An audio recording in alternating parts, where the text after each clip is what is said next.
ஆழமான அரசியல் களத்தில் பரபரப்பாக தேர்தல் பிரச்சாரம் போய்கிட்டு இருக்கக்கூடிய இந்த சூழ்நிலையில் ஒருவருக்கொருவர் மாற்றி மாற்றி புகைப்படங்களை பிரதமரோடு இருக்கக்கூடிய புகைப்படங்களை வைத்து பிரதமரை விளம்பரம் செய்கிறாங்களோ அப்படின்ற ஒரு தாட் வந்துருச்சு.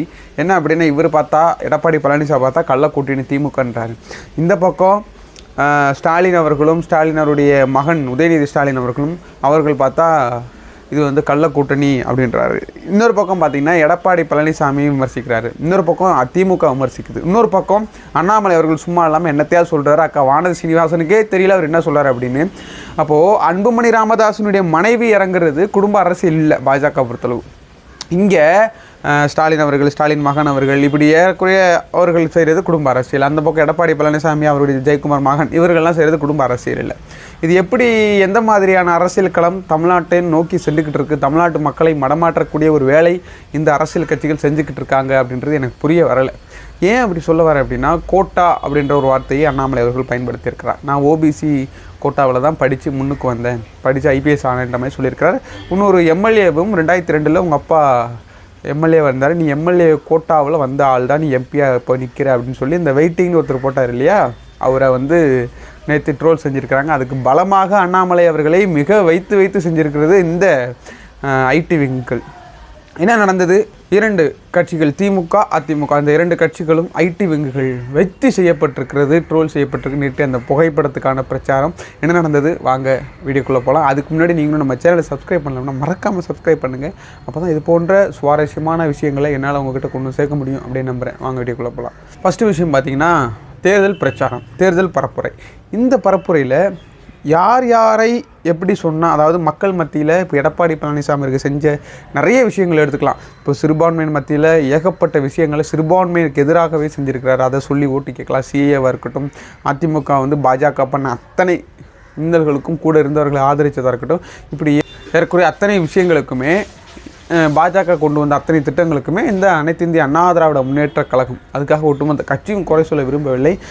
எடப்பாடி பழனிசாமி தலைமையிலான அந்த அதிமுக துணை போலீஸ் இன்றைக்கி வந்து நாங்கள் வந்து மக்களுக்கான பாதுகாவலன் மேடையில் பேசுகிறாருங்க. அப்படியே பச்சை போய் சொல்கிறாருங்க. எனக்கு புரியல. விமர்சிங்க, திமுக விமர்சிக்காமல் போங்க, அதை பற்றி பிரச்சனை இல்லை. பச்சை பொய்யா பேச முடியும். நாங்கள் நினச்சிருந்தால் பாஜகவோட கூட்டணி வச்சுருப்போம், எங்களுக்கு தேவையில்லை. ஏன் தேவையில்லை? நீங்கள் 8 முறை தோல்வி அடைஞ்சிட்டிங்க, இன்னொரு முறையும் தோல்வி அடைஞ்சிங்க அப்படின்னா அதிமுகவிலிருந்து எடப்பாடி பழனிசாமி தூக்கி எறியப்படுவார் அப்படின்றது உங்களுக்கு முன்னாடியே தெரிஞ்சிருக்கிறது. ஸோ எடப்பாடி பழனிசாமி தெளிவாக பாஜகவோட கூட்டணி விட்டு வந்துட்டார். இப்போ தான் விஜயபாஸ்கர் ஸ்டார்ட் ஆகிருக்கு. இப்போ அடுத்தடுத்து அமலாக்கத்துறை இட விடுவாங்க, மீண்டும் நீங்கள் போய் ஒரு காலில் விழு. இதான் நடக்க போகுது. That's all. இந்த மாதிரி அரசியல் களம் தான் இங்கே போய்கிட்டு இருக்கு. இப்போ மோடியினுடைய கூட்டணி யார் அப்படின்னு பார்த்தீங்கன்னா இடி, அதாவது அமலாக்கத்துறை, சிபிஐ, ஐடி இந்த மாதிரி ஆட்களை வந்து என்ஐஏ இதுமாரி ஆட்களை விட்டு சோதனை பண்ணுற பேரில் அவர்களை மிரட்டி பணம் பிடுங்குவது தேர்தல் பத்திரத்தில் வெளியே வந்துச்சுல.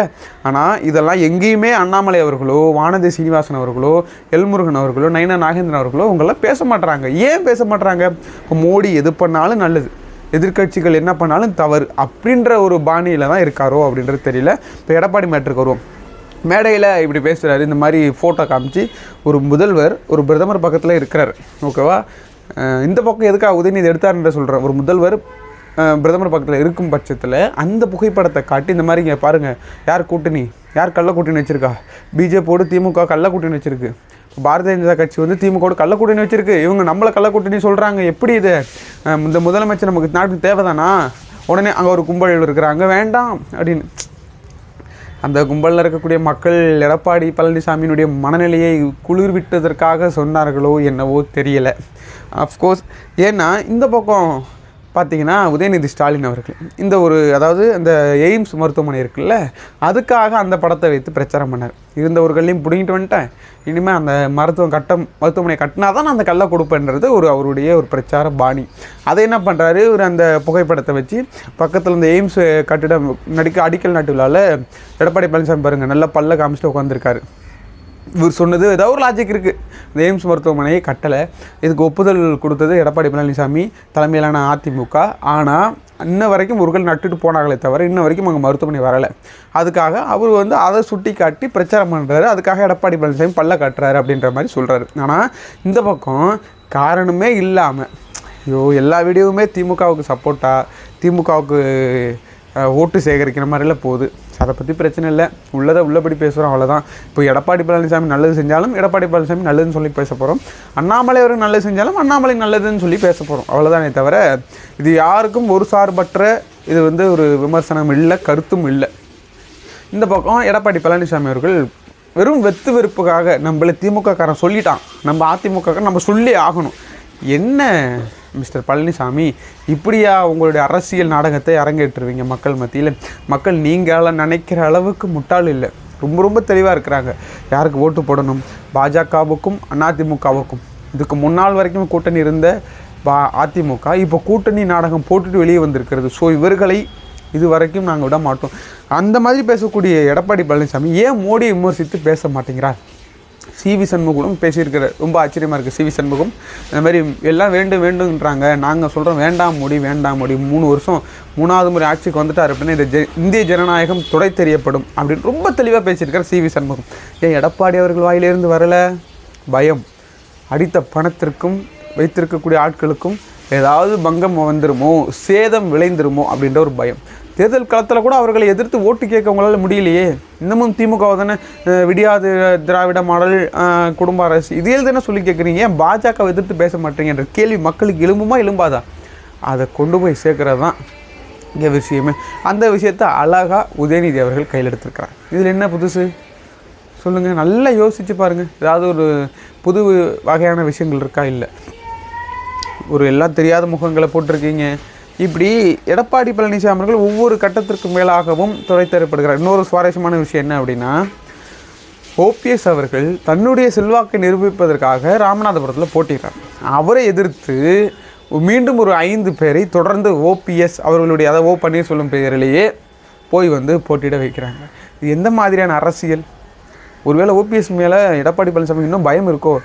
செல்வாக்கு மிக்க நபராக ஆயிடுவாரோ, மக்கள் மத்தியில் செல்வாக்கு மிக்க ஆயிடுவாரோ? அவர் பக்கமும் ஒரு வீக்னஸ் பாயிண்ட் இருக்குது. பாஜகவை இந்த அளவுக்கு சப்போர்ட் பண்ணி முட்டு கொடுக்கறது ஓபிஎஸ்னுடைய பெரிய மிஸ்டேக். அது என்ன நினச்சிருக்காரு, எப்படியாவது பாஜக கட்சி வாங்கி நம்மளுக்கு இந்த சின்னத்தை வாங்கி கொடுத்துரும், இல்லை முடக்கணும்னு சொல்லி திருப்பு வரப்போகுது.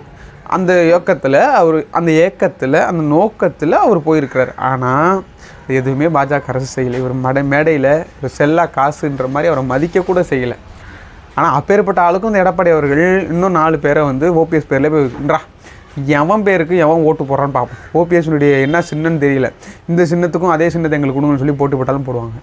அப்பேற்பட்ட அரசியல் போயிட்டு இருக்கு. இந்த பக்கம் பார்த்திங்கன்னா ஸ்டாலின் அவர்கள் மேடையில் ரொம்ப கடுமையாக விமர்சிக்கிறார் எடப்பாடி பழனிசாமி அவர்களை. திமுக கள்ள கூட்டணி வைக்கல, எடப்பாடி பழனிசாமி தான் பல்ல காமிச்சிட்டு போய் கடுமையான கூட்டணிக்காக எல்லாத்தையுமே வரவேற்றார். இப்போ முன்னாடி இருந்தார், எப்போது இருக்க போகிறார், இனியும் வரப்போ காலங்களில் யாரோடு இருக்க போகிறாருன்றதை ஒரு 3 முறையாக பாஸ்ட் ஃபியூச்சர் அந்த மாதிரியில் பேசியிருக்கிறாப்புல முதலமைச்சர் ஸ்டாலின் அவர்கள். இப்படி தொடர்ந்து அவருடைய இந்த நாடகத்தையும் பாஜகவினுடைய நாடகத்தையும் திமுக விமர்சிக்குது. ஆனால் இங்கே என்ன சொல்லப்படுது அப்படின்னா, திமுக மேலே மக்கள் அதிருப்தியில் இருக்காங்க தான், இல்லைன்னு சொல்லவே முடியாது. ஏன்னா அவர்களுடைய செயல்பாடுகள் என்ன வேணால் இருக்கலாம், எக்ஸெட்ரா. ஆனால் இங்கே யார் வரணும் யார் வரக்கூடாதுன்றது ரொம்ப தெளிவாக இருக்கிறாங்க மக்கள். அதையே எடப்பாடி பழனிசாமிக்கு புரிய மாட்டேங்குது. திமுக எதிர்த்து பேசுங்க வேணான்னு சொல்ல, ஆனால் அதே சமயம் இங்கே பாஜகன்ற ஒரு சக்தி இருக்குல்ல, அது வந்துருச்சு அப்படின்னா ஜனநாயகத்துக்கு ஆபத்துன்னு சொல்கிறாங்கல்ல, அதையே நீங்கள் எதிர்த்து பேச மாட்டீங்கன்றதான் நீங்கள் கேள்வியே. அதை நீங்கள் எப்போ எதிர்த்து பேசுவீங்க? புரியுதுண்ணா? என்னுடைய கேள்வி அதுதான். இப்போ இந்த வீடியோ வாயிலாக கேட்குற கேள்வி, ஜனநாயகத்திற்கு ஆபத்துன்னு சொல்லி எல்லா கட்சிகளும் ஒன்று கூடும்போது இங்கே இருக்கக்கூடிய அண்ணா திராவிட முன்னேற்றக் கழகம் எதற்காக ஆரம்பிக்கப்பட்டது? மக்கள் நலனுக்காக தானே. அந்த மக்கள் நலனுக்கே பேராபத்து வரும்பொழுது அதை ஏன் எதிர்த்து இந்த எடப்பாடி பழனிசாமி பேச மாட்டேங்கிறார் அப்படின்ற ஒரு கேள்வி வருது. திமுக விமர்சிக்கலாம், இன்றைக்கெல்லாம் நாளைக்கு விமர்சிட்டு போகலாம், அது பிரச்சனை இல்லை. ஆனால் அந்த பாரதிய ஜனதா விட்டுட்டோம் அப்படின்னா ஒட்டுமொத்த தமிழ்நாடுமே துடைத்தெறியப்படுமே. உங்களை போன்ற கட்சிகள் எல்லாமே ஆக்கிடுவாங்களே, ரைடு கீடுன்னு விட்டு என்ன பண்ண போகிறீங்க? இந்த கேள்விக்கு எடப்பாடி அவர்கள்ட்ட பதில் இருக்கா? பார்ப்போம் என்ன நடக்குது. இன்னும் இந்த தேர்தல் பிரச்சாரம் ரொம்ப கடுமையான அளவில் சூடு பிடிச்சிருக்கிறது. எல்லாரையும் பற்றி விமர்சிக்கிறாங்க. அண்ணாமலை அவர்கள் கோட்டாவில் வந்ததாக சொல்லியிருக்கிறார். நான் கோட்டாவில் தான் படித்து வந்தேன்ற பெரிய விஷயம், அதாவது பெரிய விஷயத்தில் சொல்லியிருக்கிறாப்புல, அது பெரிய ஒரு ஸ்பேஸ் மட்டும் பொருளாக மாறி இருக்கிறது. ஒரு எம்எல்ஏவினுடைய மகன் கோட்டாவில் எம்எல்ஏ கோட்டாவில் தான் வந்திருக்கிறாரு அப்படின்னு சொல்லி ரொம்ப கடுமையான வார்த்தைகளால் விமர்சிக்கிறாப்புல அண்ணாமலை அவர்கள், சௌமியா அன்புமணி அவர்கள் வந்து விருதுநகர் தொகுதியில் நினைக்கிறேன் அங்கே அவங்க போட்டிடுறாங்க. ஆனால் அவர்கள் போட்டியிடுவது வந்து குடும்ப அரசியல் இல்லை. அவங்க வந்து பசுமையில் ஏதோ பண்ணியிருக்காங்களாம், கல்யாணம் பண்ணி தன்னுடைய பிள்ளைக்கு கல்யாணம் பண்ணிட்டு வந்திருக்கிறாங்களா அரசியல். என்னென்னங்க சொல்கிறாரு அக்கா வானதி சீனிவாசன் அவர்களும் ஒன்றும் புரியல, என்னடா அவன் ஏதோ சொல்கிறான் அப்படின்ற மாதிரி ஷாக்கிங்கில் இருக்காங்க. அந்த வீடியோ நீங்கள் பார்த்தா நல்லா தெரியும். இதுக்கெல்லாம் மாற்று அந்த சிந்தனையை மக்கள் அவர்கள் களத்தில் விதைப்பார்கள் அப்படின்னு சொல்லி இந்த வீடியோ நான் முடிக்கிறேன். உங்களுக்கு என்ன தோணுது அப்படின்ற கீழே கமெண்ட்டில் சொல்லுங்கள். மற்றொரு நிகழ்ச்சியில் தேர்தல் பரப்புரை, தேர்தலுடைய சூடு என்னன்றதை அடுத்த வீடியோவில் பார்ப்போம். அதுவரையும் உங்களிடம் விடைபெறுவது உங்கள் ஜோஷ்வா. நன்றி, வணக்கம்.